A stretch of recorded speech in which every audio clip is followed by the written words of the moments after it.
എല്ലാവർക്കും നമസ്കാരം. വീട്ടിലേക്ക് ആവശ്യമായിട്ടുള്ള പച്ചക്കറികളും മത്സ്യങ്ങളും എങ്ങനെ വളരെ ശാസ്ത്രീയമായ രീതിയിൽ ഉണ്ടാക്കിയെടുക്കാമെന്നതിനെക്കുറിച്ചുള്ള അക്വാപോണിക്സ് സിസ്റ്റത്തെക്കുറിച്ചുള്ള ഒരു വീഡിയോ ആണ് ഞാൻ ചെയ്യാൻ ഉദ്ദേശിക്കുന്നത്.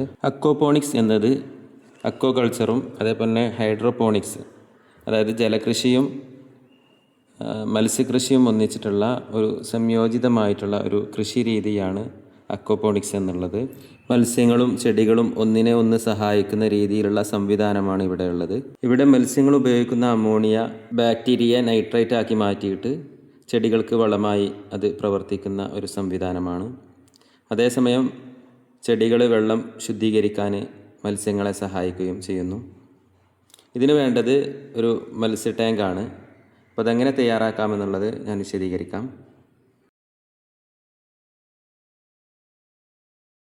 ഞാനിവിടെ മത്സ്യ ടാങ്ക് തയ്യാറാക്കിയിട്ടുള്ളത് 8 ഇഞ്ച് വീതിയും 13 ഇഞ്ച് നീളവുമുള്ള 8 കട്ടകൾ ഓരോ ഭാഗത്ത് വെച്ചുകൊണ്ടാണ്. 4 ഭാഗത്തും 2 കട്ടകൾ വീതം അട്ടിക്ക് വെച്ച് തയ്യാറാക്കിയിട്ടുള്ള മത്സ്യ ടാങ്കാണിത്. ഇതിനായി ഞാൻ 13 ഇഞ്ചിൻ്റെ 64 കട്ടകളാണ് ഉപയോഗിച്ചിട്ടുള്ളത്. കട്ടകൾ അട്ടിക്ക് വെച്ചതിന് ശേഷം അതിൽ നമ്മുടെ വീട്ടിൽ ഒഴിഞ്ഞു നിൽക്കുന്ന ചാക്കുകളൊക്കെ അതിൻ്റെ സൈഡുകളിലായിട്ട് വെക്കണം.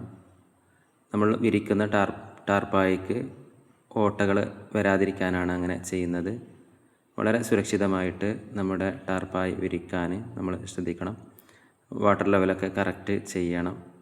അതിനുശേഷം എല്ലാ ഭാഗത്തും ഇതുപോലെ വീഡിയോയിൽ കാണിക്കുന്നത് പോലെ ചാക്കുകളോ വീട്ടിലുള്ള മറ്റ് ശീലകളൊക്കെ ഉപയോഗിച്ച് നമ്മൾ മുഴുവനായി കവർ ചെയ്യുന്നത് വളരെ നന്നായിരിക്കും. ഇത് ഇങ്ങനെ ചെയ്യുന്നത് നമ്മൾ താഴ്ഭാഗത്ത് നിന്ന് വേരുകൾ വരിക ഇങ്ങനെയുള്ള പ്രശ്നങ്ങളൊക്കെ അതിജീവിക്കാനൊക്കെ വളരെ നന്നാകും.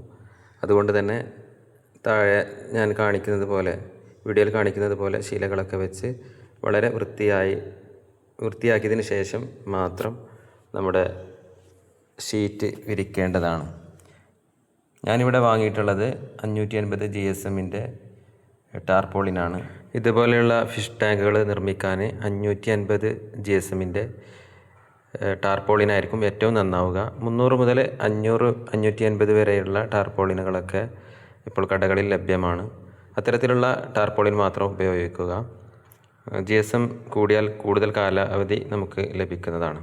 200 GSMൻ്റെ താഴെയുള്ള ടാർപോളിനുകൾ ഇതിന് അനുയോജ്യമല്ല എന്ന് പ്രത്യേകം അറിയിക്കുകയാണ്. അതിന് കേടുപാടുകൾ സംഭവിക്കാൻ സാധ്യത കൂടുതലാണ്. ഈ ടാർപോളിൻ നമ്മൾ ഒരു ചെറിയ കമ്പി കൊണ്ട് വരഞ്ഞാൽ പോലും അതിന് ഓട്ടകളൊന്നും സംഭവിക്കുകയില്ല.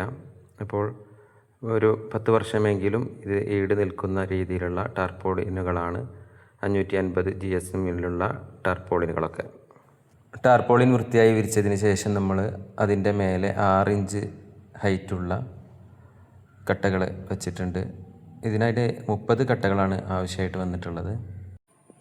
ഗ്രോ ബെഡിന് ആവശ്യമായിട്ടുള്ള സാധനങ്ങളാണ് ഇവിടെ നിങ്ങൾ കാണുന്നത്. ഇതിൽ ഞാൻ ഗ്രോ ബെഡിന് ആവശ്യമായിട്ടുള്ള ടാങ്ക് ഗ്രോ ബെഡ് വാങ്ങിയിട്ടുള്ളത് ആക്രിക്കടയിൽ നിന്നാണ്. 80 രൂപയാണ് എനിക്കിതിന് ഓരോ ഗ്രോ ബെഡിനും വന്നിട്ടുള്ളത്. അപ്പോൾ ഈ ഗ്രോ ബെഡ് തയ്യാറാക്കിയിട്ടുള്ളത് ഇതിൻ്റെ മേൽഭാഗം കട്ട് ചെയ്തുകൊണ്ടാണ്. മേൽഭാഗം കട്ട് ചെയ്തതിന് ശേഷം ഞാൻ മറ്റൊരു ആക്രിക്കടയിൽ നിന്ന് വാങ്ങിയിട്ടുള്ള PVC പൈപ്പുകളാണ് ഇത് മീഡിയ ഗാർഡായിട്ട് ഉപയോഗിച്ചിട്ടുള്ളത്. മീഡിയ ഗാർഡായിട്ട് പൈപ്പുകൾ ഉപയോഗിക്കാൻ വേണ്ടിയിട്ട് ഞാനതിന് ഹോൾസ് ഇട്ടിട്ടുണ്ട്. നിങ്ങൾ ഈ വീഡിയോയിൽ കാണുന്നത് പോലെ ഓരോ ഹോൾസ് ഇട്ടിട്ടുണ്ട്. ഇതൊക്കെ ഞാൻ വിശദമായിട്ട് നിങ്ങൾക്ക് പറഞ്ഞു തരാം എങ്ങനെയാണ് ഇത് ചെയ്തിട്ടുള്ളതെന്ന്. അപ്പോൾ ഹോൾസ് ഇട്ടതിന് ശേഷം ഇതിലെ അധിക സാധനങ്ങളും ഞാൻ ആക്രിക്കടയിൽ നിന്ന് വാങ്ങിയിട്ടുള്ളതാണ്. ഈ ഗ്രോ ബെഡിന് ആവശ്യമായിട്ടുള്ള എല്ലാ സാധനങ്ങളും ഇതിൽ നമ്മൾ 15 ഗ്രോ ബെഡുകളാണ് സെറ്റ് ചെയ്യുന്നത്. അതിന് നമുക്ക് ആവശ്യമുള്ളത് 15 FTM 3/4 ഇഞ്ചിൻ്റെ ദ്വാരമുണ്ടാക്കി അതിലേക്ക് 3/4 ഇഞ്ചിൻ്റെ തന്നെ FTM കടത്തി വിട്ട് ചെറിയൊരു പൈപ്പ് കൊടുത്ത് അതിലേക്ക് 1/4 T വെച്ചുകൊണ്ട് ഓരോ പാത്രങ്ങളും 1 ഇഞ്ച് പൈപ്പിൽ കണക്റ്റ് ചെയ്തതാണ് നിങ്ങളിപ്പോൾ കാണുന്നത്. എല്ലാ പൈപ്പുകളും ഗ്രോ ബെഡുമായി കണക്റ്റ് ചെയ്തതിന് ശേഷം നമ്മൾ ടാങ്കൊക്കെ വൃത്തിയാക്കി അതിലേക്ക് ശുദ്ധമായ വെള്ളം നിറയ്ക്കുകയാണ് ചെയ്യുന്നത്. നമ്മൾ 6 ഇഞ്ച് കട്ടയുടെ ഏകദേശം മേൽഭാഗം വരുന്നത് വരെ നമുക്ക് വെള്ളം നിറക്കാവുന്നതാണ്. വെള്ളം നിറച്ചതിന് ശേഷം നമ്മൾ ഈ ഗ്രോ ബെഡുകളിലേക്കൊക്കെ മെറ്റൽ നിറയ്ക്കേണ്ട ആവശ്യമുണ്ട്. എല്ലാ ഗ്രോ ബെഡുകളിലേക്കും മെറ്റൽ നിറയ്ക്കുക. ഗ്രോ ബെഡിൻ്റെ 1 ഇഞ്ച് മേൽഭാഗം ഒഴിവാക്കി ബാക്കിയെല്ലാം മെറ്റൽ നിറച്ച് നമ്മൾ എല്ലാ ഗ്രോ ബെഡുകളും ഒരുപോലെ ആക്കേണ്ടതാണ്. ഗ്രോ ബെഡിൽ നമുക്ക് മെറ്റലോ എംസാൻഡോ ബേബി മെറ്റലോ ഒക്കെ നിറക്കാവുന്നതാണ്. ഏറ്റവും നല്ലത് എനിക്ക് തോന്നിയിട്ടുള്ളത് മെറ്റൽ നിറക്കുന്നതാണ്. 1/2 ഇഞ്ചിൻ്റെയോ 1/4 ഇഞ്ചിൻ്റെയോ മെറ്റൽ നിറക്കാവുന്നതാണ്. ഈ ഗ്രോ ബെഡുകളൊക്കെ കണക്ട് ചെയ്തുകൊണ്ട് ഒരു മോട്ടർ വെച്ചിട്ടുണ്ട്. സൺസൺ കമ്പനിയുടെ മോട്ടറാണിത്. 3800 മോഡലാണ്. ഈ ഒരു മോട്ടർ ഉപയോഗിച്ചുകൊണ്ട് നമുക്ക് ഈ ഗ്രോ ബെഡുകളിലേക്കൊക്കെ വെള്ളം പമ്പ് ചെയ്യാം. വെള്ളം പമ്പ് ചെയ്യുന്നതോടുകൂടെ തന്നെ ഇതിലേക്ക് ഹെയർ വരാൻ വേണ്ടിയിട്ട് ചെറിയൊരു ഹോൾ ഇട്ടിട്ടുണ്ട്. ഞാൻ എക്സോ ബ്ലേഡ് ഉപയോഗിച്ച് അവിടെ ചെറിയൊരു ഹോൾ ഉണ്ടാക്കിയതാണ്. ഇതിലേക്ക് ഈ മീഡിയ ഗാർഡിലേക്ക് വെള്ളം നിറയുന്നത് നമുക്ക് കാണാൻ സാധിക്കും. മോട്ടോർ പ്രവർത്തിക്കുമ്പോൾ മീഡിയ ഗാർഡിലേക്ക് വെള്ളം നിറയുന്നത് കൂടെ മെറ്റലിൻ്റെ 1 ഇഞ്ച് താഴെ ഭാഗം വരെ വെള്ളം നിറയേണ്ടതുണ്ട്. ഈ ഒരു പ്രവർത്തനം എപ്പോഴും നടന്നുകൊണ്ടേയിരിക്കും. ഇതിനു വേണ്ടിയിട്ട് നമ്മളൊരു ടൈമർ ഉപയോഗിക്കേണ്ടതുണ്ട്. ടൈമർ എങ്ങനെ ഉപയോഗിക്കണം എന്നൊക്കെ ഞാൻ അടുത്ത വീഡിയോയിൽ പറയാം.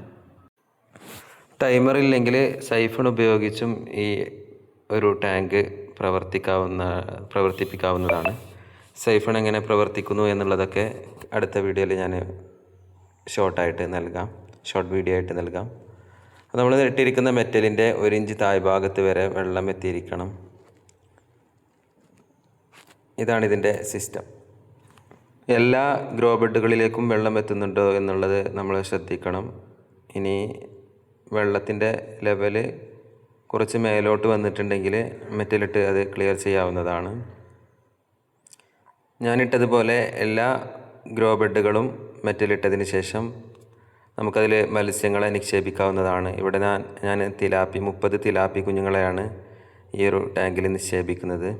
60 മത്സ്യങ്ങളെ വരെ നിക്ഷേപിക്കാൻ പറ്റുന്നതാണ്. 2000 ലിറ്ററിലധികം വെള്ളം ഇതിൽ കൊള്ളുന്നതാണ്. മത്സ്യങ്ങളെ നിക്ഷേപിച്ചതിന് ശേഷം ഓരോ ഗ്രോ ബെഡുകളിലും പച്ചക്കറി തൈകൾ നടുന്നുണ്ട്. നമുക്ക് വീട്ടിലേക്ക് ആവശ്യമായിട്ടുള്ള എല്ലാത്തരം പച്ചക്കറികളും ഈ ഒരു ഗ്രോ ബെഡ് വഴി ഉണ്ടാക്കാവുന്നതാണ്. തക്കാളി, വഴുതന, പീച്ചിങ്ങ, വെണ്ട തുടങ്ങിയിട്ടുള്ള ബീറ്റ്റൂട്ട്, കിഴങ്ങ് വർഗ്ഗങ്ങളായിട്ടുള്ള ബീറ്റ്റൂട്ട്, ഇഞ്ചി തുടങ്ങിയവയെല്ലാം ഈ ഒരു ഗ്രോ ബെഡിൽ നമുക്ക് കൃഷി ചെയ്യാവുന്നതാണ്. നല്ല ശുദ്ധമായിട്ടുള്ള പച്ചക്കറികളും മത്സ്യങ്ങളും ലഭിക്കുമെന്നുള്ളതാണ് ഈ ഒരു കൃഷി രീതിയുടെ ഏറ്റവും പ്രധാനപ്പെട്ട കാര്യം. തുടക്കത്തിൽ ബുദ്ധിമുട്ടാണെങ്കിലും പിന്നീട് നമുക്ക് മത്സ്യങ്ങൾക്ക് ആവശ്യമായിട്ടുള്ള ഫീഡിങ് മാത്രമേ ഇതിൽ നമുക്ക് നൽകേണ്ടതുള്ളൂ. ഇതൊരു റീസൈക്കിൾ രൂപത്തിൽ ഇങ്ങനെ പ്രവർത്തിച്ചോളും. സർക്കിൾ രൂപത്തിൽ ഇതിങ്ങനെ പ്രവർത്തിച്ച് മത്സ്യങ്ങളും പച്ചക്കറികളും ഇതിലൂടെ ധാരാളം ഉണ്ടാക്കിയെടുക്കാനും നമുക്ക് ഇതിലൂടെ സാധിക്കുന്നതാണ്. ഏറ്റവും പ്രധാനപ്പെട്ടത് ഈ കാര്യങ്ങളൊക്കെ ചെയ്യുമ്പോൾ നമുക്ക് കിട്ടുന്ന സന്തോഷമാണ്. മത്സ്യങ്ങളും പച്ചക്കറികളൊക്കെ വളർന്ന് പന്തലിച്ച് കാണുമ്പോൾ ഉണ്ടാകുന്ന സന്തോഷം. അപ്പോൾ വീണ്ടും ഒരു വീഡിയോയിലൂടെ നമുക്ക് ഈ ഒരു കൃഷി രീതിയെക്കുറിച്ച് പരിചയപ്പെടാം. തൽക്കാലം നിർത്തുന്നു. എല്ലാവർക്കും താങ്ക്സ്.